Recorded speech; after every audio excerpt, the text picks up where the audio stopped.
اعوذ باللہ من الشیطان الرجیم بسم اللہ الرحمن الرحیم۔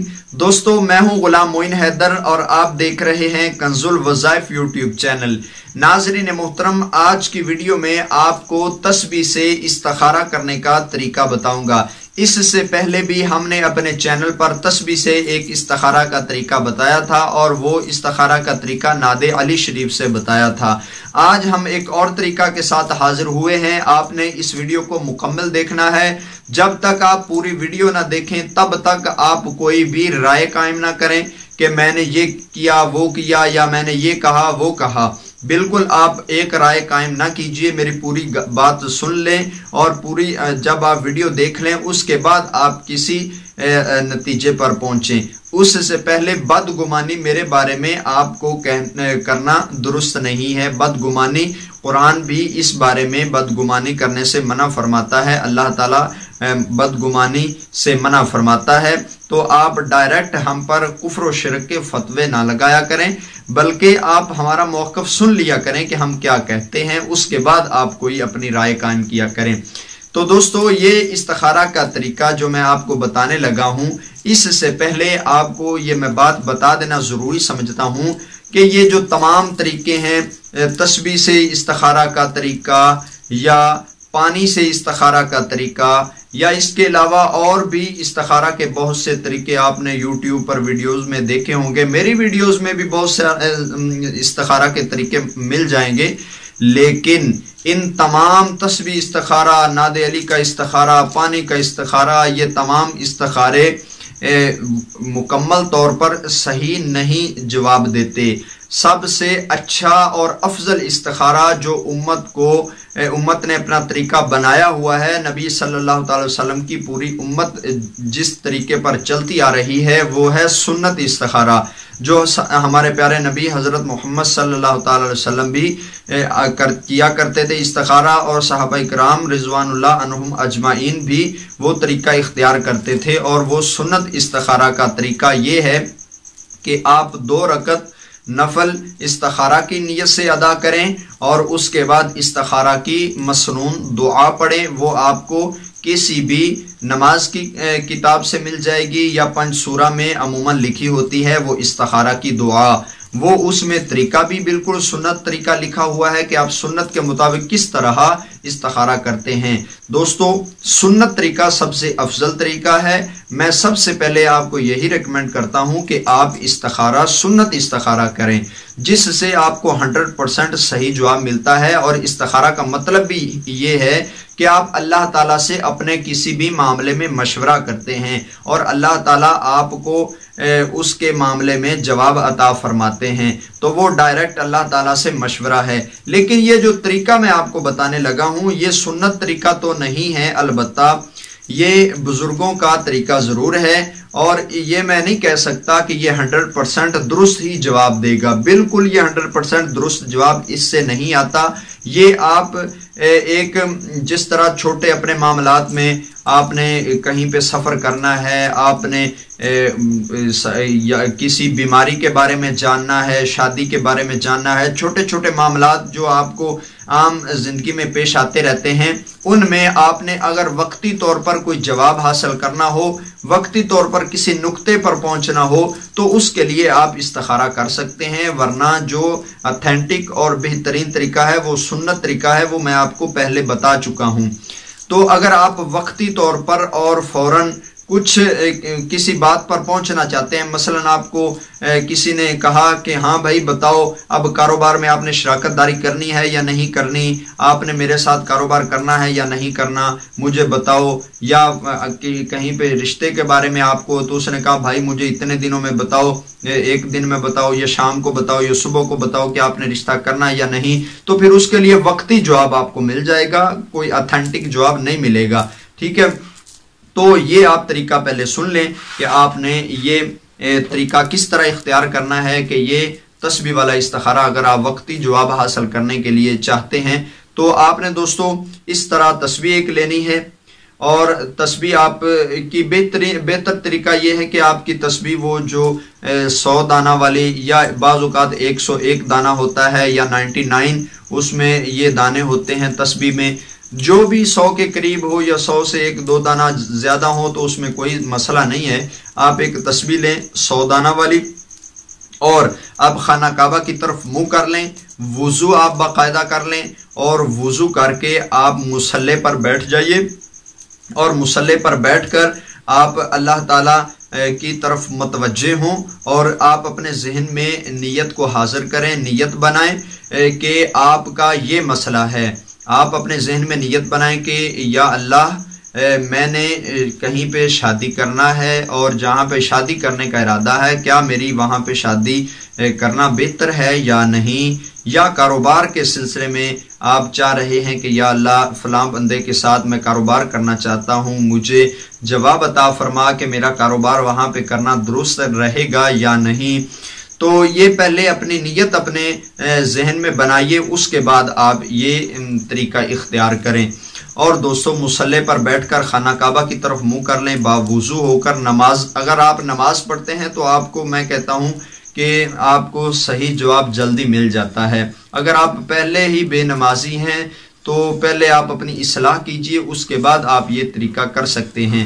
تو جتنی آپ کے اندر روحانیت کی بڑھوتری ہوگی, جتنی روحانیت آپ کے اندر زیادہ ہوگی, اتنا جواب آسانی سے مل جاتا ہے. اور سنت استخارہ میں تو اس سے بھی جلدی جواب مل جاتا ہے اور اتھینٹک طریقہ ہی وہ ہے. تو آپ نے دوستوں کرنا یہ ہے کہ جب آپ خانہ کعبہ کی طرف منہ کر کے بیٹھ جائیں تو تسبیح کے پھپھوندے کو اس طرح آپ نے پکڑ لینا ہے. اس طرح اپنے شہادت کی انگلی اور انگوٹھے سے آپ نے اس طرح پکڑ لینا ہے اور چاہیں تو آپ اپنی یہ کوہنی کے نیچے کوئی چیز رکھ لیں تاکہ آپ کی کوہنی نہ ہلے اور یہ تسبیح نہ ہلنے پائے. ٹھیک ہے, بعض اوقات آپ کا ہاتھ ایک جگہ پہ جم نہیں پاتا اور یہ تسبیح خود بخود ہلنا شروع ہو جاتی ہے. اس طرح بالکل آپ نے کیجئے, بلکہ آپ اپنی کوہنی کے نیچے میز وغیرہ پہ کوہنی جما لیجئے یا آپ اپنا یہ ہاتھ بایاں ہاتھ اس طرح رکھ لیں تاکہ آپ کا بایاں ہاتھ نہ ہلے اور تسبیح کے اوپر آپ پھندے کو پکڑ لیں اور پھر آپ اس کو ایسے کرنا شروع کر دیں. سب سے پہلے آپ نے بسم اللہ الرحمن الرحیم پڑھ کے آپ نے ایک بار درود ابراہیمی پڑھنا ہے, جس طرح میں ابھی آپ کو ویڈیو میں کر کے بتاؤں گا کہ کس طرح آپ نے پڑھنا ہے. بسم اللہ الرحمن الرحیم. سب سے پہلے دوستوں نیت کو ذہن میں حاضر کیجئے کہ آپ کا کیا مسئلہ ہے, کس مسئلے میں آپ استخارہ کرنا چاہ رہے ہیں. تو آپ ذہن میں نیت کو حاضر کیجئے. اس کے بعد دوستوں آپ نے بسم اللہ الرحمن الرحیم اللہم صلی علی محمد وعلی آل محمد کما صلیت علی ابراہیم وعلی آل ابراہیم انک حمید مجید. اللہم بارک علی محمد وعلی آل محمد کما بارکت علی ابراہیم وعلی آل ابراہیم انک حمید مجید. بسم اللہ الرحمن الرحیم. اب دوستو اس کے بعد آپ نے سورہ فاتحہ شریف پڑھنا ہے. میں یہ آپ کو ویڈیو میں مکمل طور پر استخارہ کر کے نہیں بتاؤں گا کیونکہ میں جب بولتا ہوں تو بولنے کی سانس کا جو ٹکراؤ ہے وہ تسبیح کے ساتھ ہوتا ہے تو وہ تسبیح ہلنا شروع ہو جاتی ہے. پھر آپ ناظرین کہیں گے کہ یہ تو خود ہلا رہے ہیں اور ہمیں کہہ رہے ہیں کہ اس طرح ہلے, تو یہ جواب ہے. میں بالکل اسی طرح آپ کو پہلے بتا رہا ہوں کہ میری سانس جو جب اس کے ساتھ ٹکرائے گی تو یہ خود بخود ہلنا شروع ہو جائے گی, یا ہاتھ تھوڑا بہت جنبش کرے گا تو یہ تسبیح ہلنا شروع ہو جائے گی. تو ایسا میں نہیں کرنا چاہ رہا کہ آپ خود کریں.